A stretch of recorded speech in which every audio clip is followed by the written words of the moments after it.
Berlin, a city rebuilt on ruins, still hiding the secrets of its own foundations. In 2022, a team of engineers renovating the old Tempelhof airport uncovered a sealed tunnel.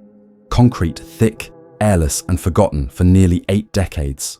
What they found inside would ignite a storm across Europe. Charred documents bearing Nazi insignia, and the unmistakable emblem of the Luftwaffe's experimental division. Among the debris, a single label stood out: Project Morgenrot. A phrase long erased from official archives. What was buried beneath Tempelhof, and why was it sealed so carefully, so completely, that even history itself seemed ordered to forget? Chapter 1. The Vault beneath Tempelhof Airport. In the years before the world was consumed by war, Berlin was a city of contradictions, a place where progress and paranoia lived side by side. The 1930s brought a strange optimism to Germany.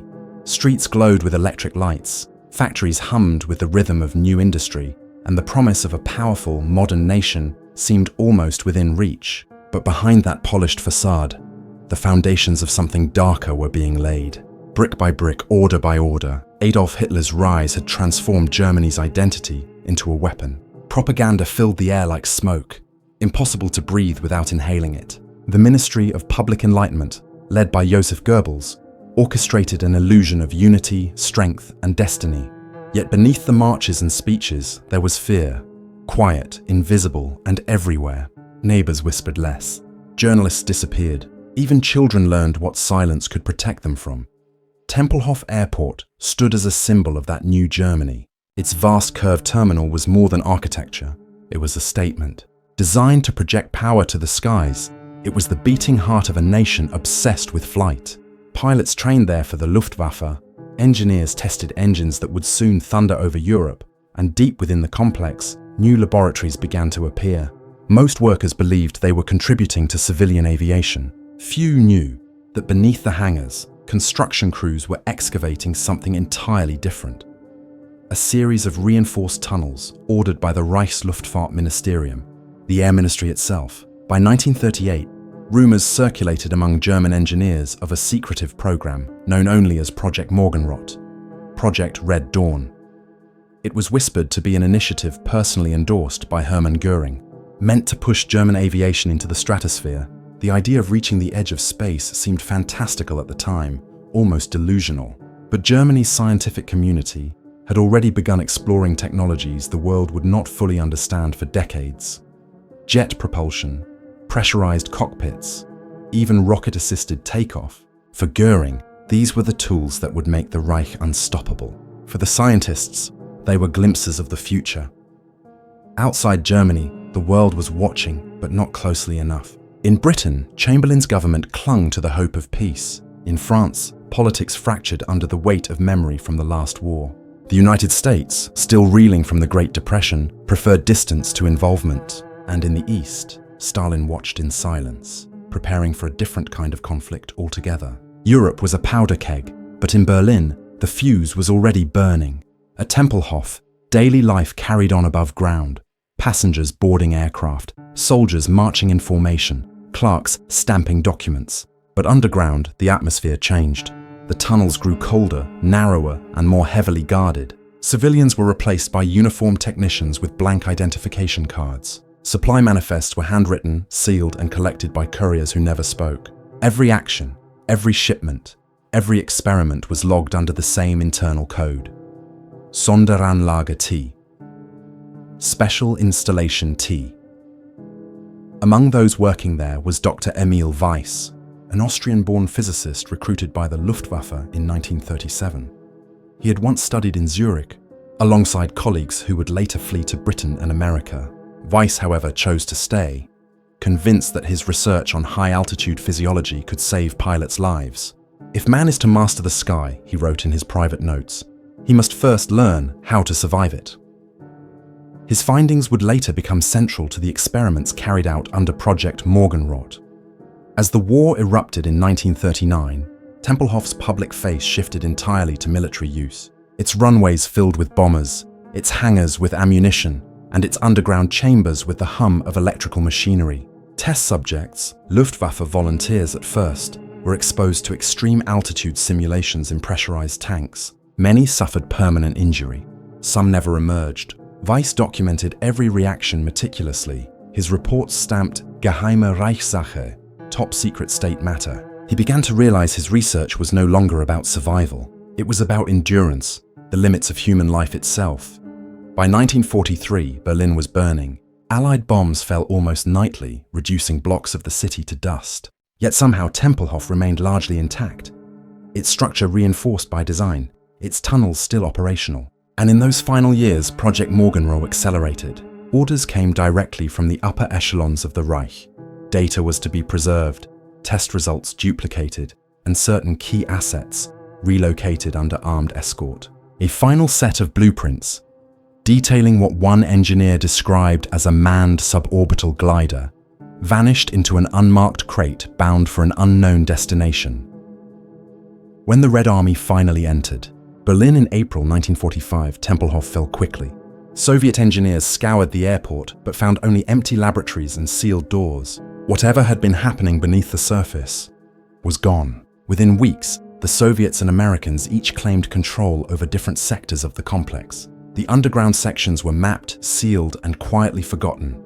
For decades, Tempelhof stood as a monument to both the triumph and the trauma of Germany's past. Children played in its shadow, tourists visited its grand terminal, and historians catalogued its architectural genius. But the sealed tunnels remained undisturbed, off-limits, unrecorded, and deliberately ignored. Until nearly 80 years later, a drill struck hollow concrete, and the past began to breathe again. The world above had moved on. But beneath Berlin, the air still carried the weight of secrets once sworn never to be spoken. Chapter 2. The Architects of Red Dawn. The late 1930s were years of obsession inside the Reich's scientific establishment. Every laboratory, every technical school, every bright young engineer was pulled into the gravitational field of militarization. Germany's leadership wanted not just victory, but transcendence, domination through technology. Speed, altitude, endurance, the dimensions of modern warfare were changing, and the Luftwaffe intended to stay ahead of them all. Within the marble halls of the Reich Air Ministry, the orders came from the top. Hermann Göring, grandiose and erratic, demanded aircraft that could strike anywhere, beyond the reach of enemy fighters. Beneath him, General Ernst Udet, a legend of the First World War turned bureaucrat, translated those ambitions into lists of specifications, memos, and impossible deadlines. Engineers whispered about miracle machines, devices that would redefine air combat. But the most secret program of all, known to only a handful of officers, was not about weapons. It was about survival in the upper atmosphere. Dr. Emil Weiss had become a familiar face in those circles. Small, bespectacled, and perpetually hunched over his notebooks, he spoke softly, always in the language of data. He had been summoned to Berlin in 1938 under direct order to lead the physiological branch of Project Morgenroth. His task: to determine whether the human body could endure near vacuum conditions long enough to pilot a new class of high-altitude craft. At first, the project appeared legitimate, a natural extension of aviation medicine. But the tone changed with each directive that arrived stamped Führer Vorbehalt, reserved for the Führer's eyes alone. By 1940, Germany had conquered most of Europe. The Luftwaffe ruled the skies from Norway to North Africa. Yet within this dominance, paranoia festered. Reports of British radar baffled Göring. Rumors of new American research into long-range flight unsettled him. He ordered an immediate expansion of Morgenroth's mandate to push human endurance not only for the stratosphere, but for what he called beyond sight. In his handwritten margin notes, he described a realm above the air where only the Reich's flag shall fly. Weiss and his colleagues were forced to comply. They requisitioned new chambers deep beneath Tempelhof. Cylindrical, steel-lined, capable of replicating extreme altitude. Pressurization tests began on animals, then on Luftwaffe volunteers. At first, the symptoms were manageable: dizziness, blackouts, brief loss of motor control. Then came the convulsions, the hemorrhaging, the silent deaths. Weiss begged for more time to refine the equipment. His superior, Colonel Victor Reinhardt, refused. "The Führer does not wait for comfort," Reinhardt told him. "He waits for results." Outside the lab, Berlin glowed in the eerie beauty of war. Anti-aircraft lights swept the night sky. Factories ran without rest. For civilians, the war was distant thunder, a storm fought by others. For scientists like Weiss, it was an unending moral compromise. Each experiment justified by the promise of victory, each failure buried in silence. He wrote privately that he feared, "We are no longer studying the body, but dismantling the soul." Across Europe, Allied intelligence began picking up fragments of strange reports. Intercepted communications referencing Sonderanlage T, chemical supply requests that didn't match known operations, and rail shipments of pressurized equipment from Munich to Berlin. In 1942, a British intelligence analyst named Arthur Merrick noted a curious line in a decrypted German cable. Subject temperature exceeded threshold. Recommendation: proceed with modified blood stabilizer. Merrick filed it under experimental aviation, unaware that the data referred to human test subjects. Inside Tempelhof, Weiss's team advanced their research with increasing urgency. New compounds were introduced: synthetic oxygen carriers, nerve inhibitors, and frost-resistant serums. Prisoners from nearby labor camps began appearing in medical logs under anonymous numeric codes. Weiss protested quietly, but his assistant, Dr. Helene Kruger, warned him, "You're already too deep to step back. Either you publish their results, or you become one of them." In February 1943, Weiss received a visit from an unfamiliar officer, SS Sturmbannführer Karl Drescher, bearing authority from Himmler himself. Drescher's message was brief. Project Morgenrot was to be integrated into the Reich's larger scientific operations under SS supervision. Weiss was no longer in charge. The project's objectives shifted overnight. The experiments would now include trials for long-duration containment, supposedly to simulate pilot isolation. In truth, they were endurance tests to the point of organ failure.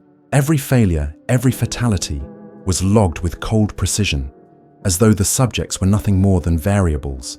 Even among the hardened men of the SS, the tunnels of Tempelhof carried an uneasy silence. Guards were rotated frequently, their reports redacted. Drescher kept his distance from the chambers, insisting he was only the messenger.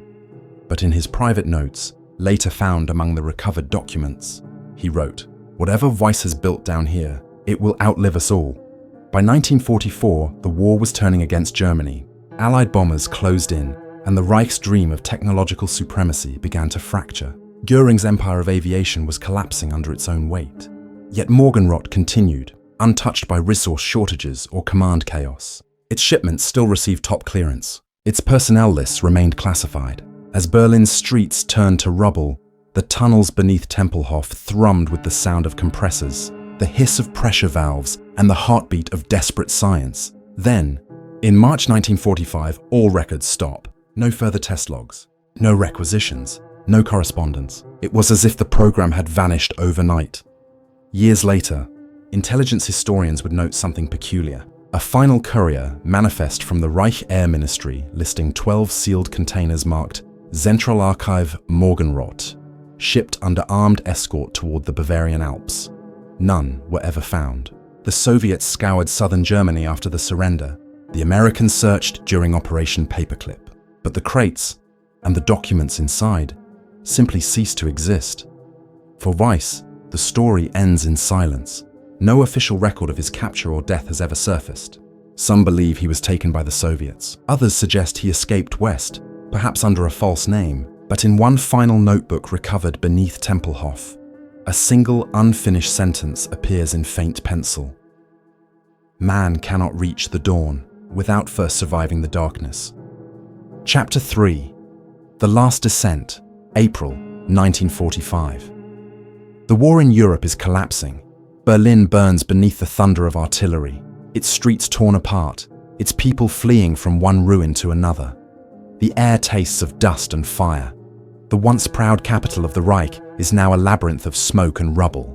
Above, the Soviet shells fall in waves. Below, under Tempelhof Airport, men in grey coats continue their work, as if the world outside no longer exists. The records found decades later suggest that Project Morgenrot didn't simply end. It was buried alive. Inside the tunnels, the remaining scientists received one last order: preserve the data at any cost. That meant destroying the chambers, erasing the logs, sealing off every trace of what had been done there. But before that, they ran one final test. According to an unsigned report recovered from the ruins, the final trial took place on April 24th, 6 days before Hitler's suicide. The subject was referred to only as Pilot Zero, a Luftwaffe officer chosen for his unwavering loyalty.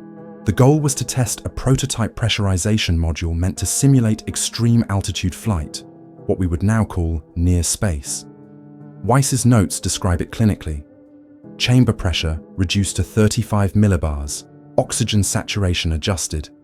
Subject conscious, speech slurred, pupils dilated. Duration, 9 minutes, 42 seconds. The next line, hastily written, reads simply, "Termination, manual." The chamber was sealed after that. No one left alive recorded what became of the others. Some claim the SS ordered immediate evacuation. Others that the remaining scientists were executed to protect the secret. What is known is that 2 nights later, heavy equipment was moved into the tunnels. Witnesses among captured German engineers told Soviet interrogators of trucks carrying lead-lined crates escorted by armed guards, departing Tempelhof under cover of darkness. The destination, unknown. Above ground, the Red Army had reached the city's edge. Flames consumed the skyline. Soviet artillery pounded Tempelhof's perimeter while civilians huddled inside the hangars. The great arched roof trembled with every blast, but in the tunnels, the sounds were different. The low hum of generators, the hiss of valves, the echo of boots moving with mechanical purpose. One technician, years later, described the feeling. "We were entombed before the city was. Then came the collapse." On April 28th, a Soviet shell struck the western wing of the airport. The impact triggered a fire that raced through the hangar complex, igniting stored fuel and ammunition. The pressure wave tore through the underground, access corridors caving in walls and rupturing cables. The lights flickered, then died. Survivors groped through darkness thick with dust and smoke. Somewhere beyond the debris, the heavy steel doors of Sonderanlage T sealed automatically, locking from within. By morning, the Soviets occupied Tempelhof. They found charred wreckage, burned documents, and a handful of delirious survivors. The officers in charge classified the site immediately. Soviet military engineers were ordered to excavate the tunnels, but after a week, the operation stopped without explanation. The entrances were concreted over, maps restricted to the highest levels of Moscow. One phrase appears repeatedly in those surviving Soviet reports. Nothing of strategic value recovered, but whispers persisted. American intelligence, entering the city weeks later, took interest in the sealed lower levels. Operation Alsos, the US mission to recover German scientific research, sent a small team to inspect the ruins. They found fragments, pressure gauges melted from heat, shards of reinforced glass, and a single lead tablet inscribed with serial code M07RD. When cross-referenced with captured German archives, that code linked back to Project Morgenrot.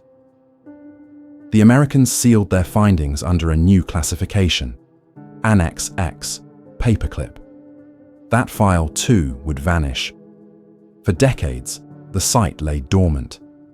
Above it, Tempelhof was reborn, first as an airlift hub during the Berlin blockade, then as a symbol of freedom.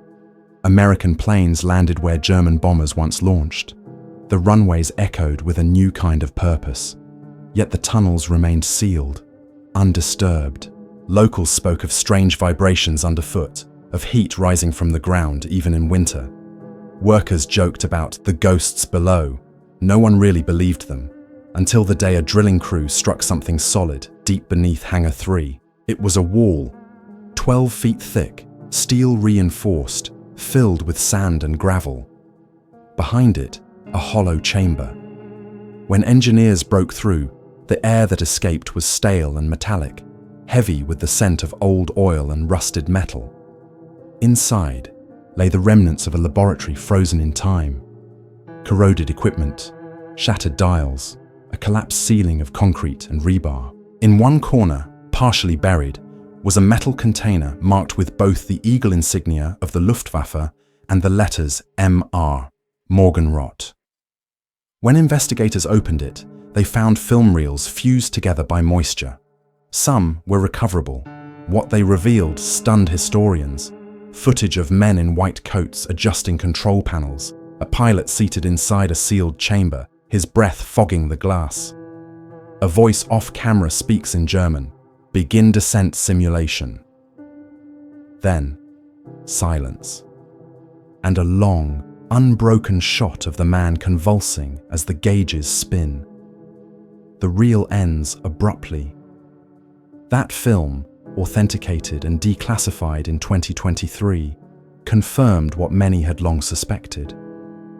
The Nazis weren't just dreaming of reaching the edge of space. They were already testing the human cost of getting there. Tempelhof's tunnels are now under government control, the site sealed again for safety. Yet fragments still emerge. Scorched notebooks, brass tags, even skeletal remains. Each discovery adds another piece to the story. But as one investigator from Berlin's Technical Museum put it, every time we open a new section, it feels like the building is remembering something it was never meant to tell. In those dark chambers, the war never truly ended. It simply went silent, waiting, under the weight of concrete and time, for someone to listen. Chapter 4: Shadows After the Fire. When the guns finally went quiet in May of 1945, the ruins of Berlin became a graveyard of forgotten ambitions. The war had stripped the city of sound, leaving only the hum of wind through broken glass. In those first weeks of occupation, survivors emerged from basements like ghosts blinking into daylight. Soldiers dug trenches for the dead. Families scoured the rubble for familiar faces. And beneath the cracked runways of Tempelhof, the tunnels of Project Morgenrot lay entombed, silent, sealed, and slowly filling with groundwater. The Soviets claimed control over the airfield. Engineers from Moscow's 5th Technical Battalion mapped the surviving tunnels, logged their depth, and then sealed them again. Officially, the reason was structural instability. Unofficially, no one wanted to be responsible for what lay inside. A few soldiers who'd entered those corridors described finding rusted machinery and strange heat emanating from one of the lower vaults. Their reports were dismissed as post-combat delirium. Within months, access to Tempelhof's underground was restricted entirely. It would remain that way for decades. For the scientists who survived, the aftermath was a reckoning.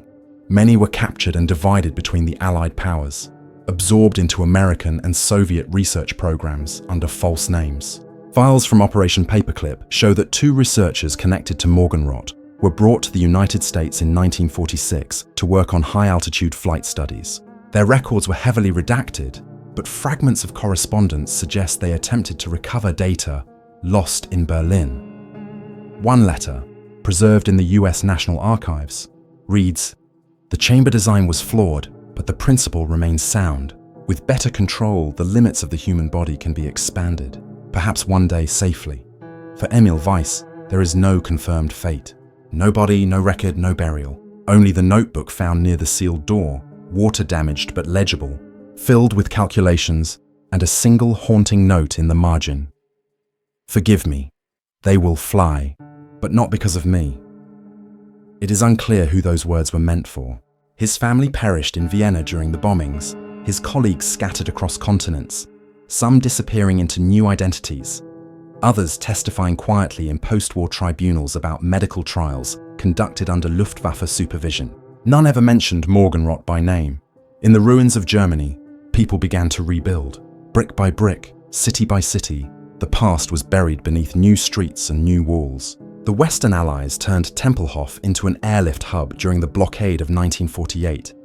Food and coal replaced bombs and fuel. The same runways that had served death now carried survival.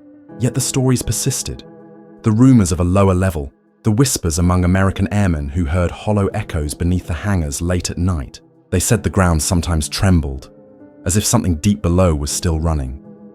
By the 1960s, Cold War politics revived interest in the airfield. The United States used parts of Tempelhof for intelligence operations, maintaining radar installations and communication posts. Declassified NATO memos from that period reveal requests to reopen certain underground passages for classified equipment testing. Whether those tunnels were ever entered again remains uncertain, but by then, the world above had other fears, nuclear ones, and the secrets of an old war were left to fade in the dust. Then, time began to do its work. Concrete cracked, water seeped in, and layers of sediment sealed the corridors even tighter. Generations passed. Children played soccer on the airfield that had once launched bombers. Families picnicked in the grass above the hidden vaults. The ghosts slept, forgotten, until the discovery in 2022. When the engineers broke through the sealed wall, the air that escaped was foul, metallic, almost sweet. Within days, archaeologists, historians, and military investigators descended on the site. They wore masks and gloves, stepping carefully over corroded pipes and crumbling walls. The smell of rust mixed with something else, something chemical. On the walls, faint outlines of painted numbers could still be seen, and beside them, a single phrase stenciled in Gothic letters. Nur für autorisiertes Personal, authorized personnel only. The remains of the pressurization chamber were still there. The metal warped, the glass shattered inward. Nearby, a skeletal hand protruded from the debris, fingers curled as if still reaching for a handle. Forensic analysis would later confirm traces of uniform fabric consistent with Luftwaffe flight gear. Whoever the man was, Pilot Zero perhaps, he had been sealed in with the rest. A notebook fragment found beside him contained Weiss's handwriting, faded but decipherable. Pressure exceeded limit. Containment failed. Evacuation impossible. The footage recovered from the metal container, the one that would later make headlines, reignited public outrage. German officials called for full disclosure, but much of the data was immediately classified again under federal security law. Governments feared what comparisons might be drawn between Nazi human experimentation and Cold War research on pilots and astronauts. Some knowledge, one official remarked privately, was built on foundations no one wants to look at too closely. For the families of victims, closure never came. There were no names, no graves, only fragments. The Berlin Historical Commission dedicated a small memorial plaque near the site, a simple metal plate inscribed with Den Namenlosen von Tempelhof. Mögen sie in Frieden ruhen. To the nameless of Tempelhof, may they rest in peace. Visitors leave flowers there, though few understand what truly happened beneath their feet.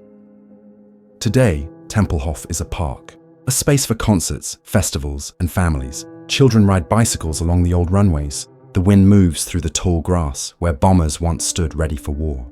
But beneath that ground, history still sleeps, layered in concrete and silence.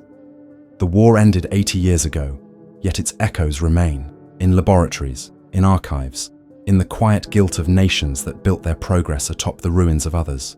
What was discovered beneath Tempelhof was not just a relic of Nazi ambition, but a mirror held up to every age that believes knowledge alone can save us from ourselves.